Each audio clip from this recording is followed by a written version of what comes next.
Welcome back to the AI Breakdown Brief, all the AI headline news you need in around 5 minutes. We kick off today with some interesting comments from popular/controversial news host Tucker Carlson, who was recently on the Joe Rogan Experience, and who basically made an argument that we should strangle AI in the crib before it becomes what it could become.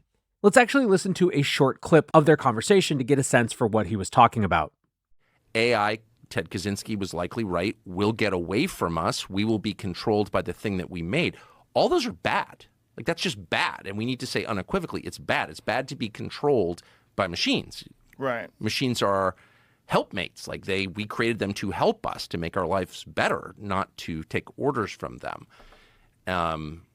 So I don't know why we're not having any of these conversations right now. We're just acting as if this is like some kind of virus like COVID that just spreads across the world inexorably. There's nothing we can do about it. Just wait to get it. It's like, no.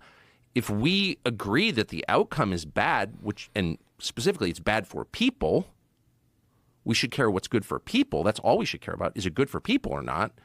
If it's bad for people, then we should strangle it in its crib right now. Right.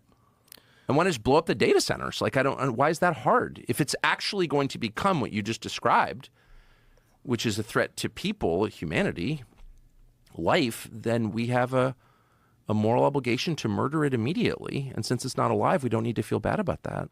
So what to make of this? The AI Safety Memes account wrote, "I did not have Tucker Carlson calling for Butlerian jihad on my bingo card for 2024. The Overton window is shifting. Anti-AI sentiment is high, rising, and remains bipartisan. The idea of pausing may seem unlikely now, but we could see a phase change in political sentiment. Most people still don't know anything about AI, for better and for worse." Now, there are a bunch of things that are interesting about this. One is certainly the fact that this conversation is more and more entering the mainstream. But two, this is a fascinating example of where the messenger might interfere with the message. There are some people, particularly on the political left, who will be so disinterested fundamentally in anything that Tucker Carlson has to say that I could genuinely see them moving to the other side of this question.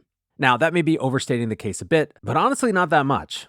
Now, obviously, given that I do a daily AI podcast and now have a company helping teach people how to use AI, I am not advocating for us to strangle it in its crib right now. I am not advocating for us to blow up the data centers right now. And by the way, I think starting a statement by agreeing with the Unabomber is not necessarily the strongest rhetorical device. However, where I do agree with Carlson here, and something that I think is important for all of us, is this idea that nothing is predetermined about this. We do, as a society, get to decide how technology serves us, in what ways it serves us. We've forgotten that because of how much power big tech companies have tended to accumulate. But the whole point really is for AI to be in service of people. There is rich room for debate around how to lead to the best possible outcomes, and there are going to be reasonable people on all sides of that debate. But I do agree it's a debate we get to have. And friends, well, now you have someone who is not Eliezer Yudkowsky representing one extreme of that conversation. Next up, more rumor, innuendo, and reporting around Apple and their AI strategy. Now, Apple is arguably the big tech company that people are watching more than any other when it comes to an AI strategy, simply because they're so far behind every other big tech company when it comes to their AI strategy. It has long been anticipated that the iOS 18 reveal at Worldwide Developer Conference this summer is where we're going to really start to see how Apple is thinking about AI in a significant way.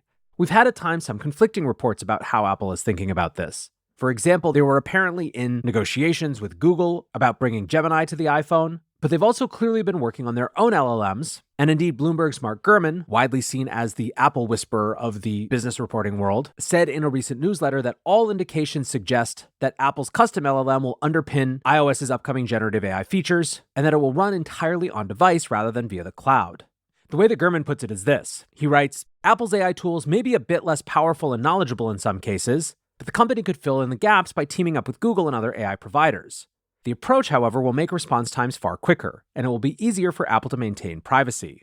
Apple will also take a bit of a different marketing message. Rather than touting the power of chatbots and other generative AI tools, Apple plans to show how the technology can help people in their daily lives."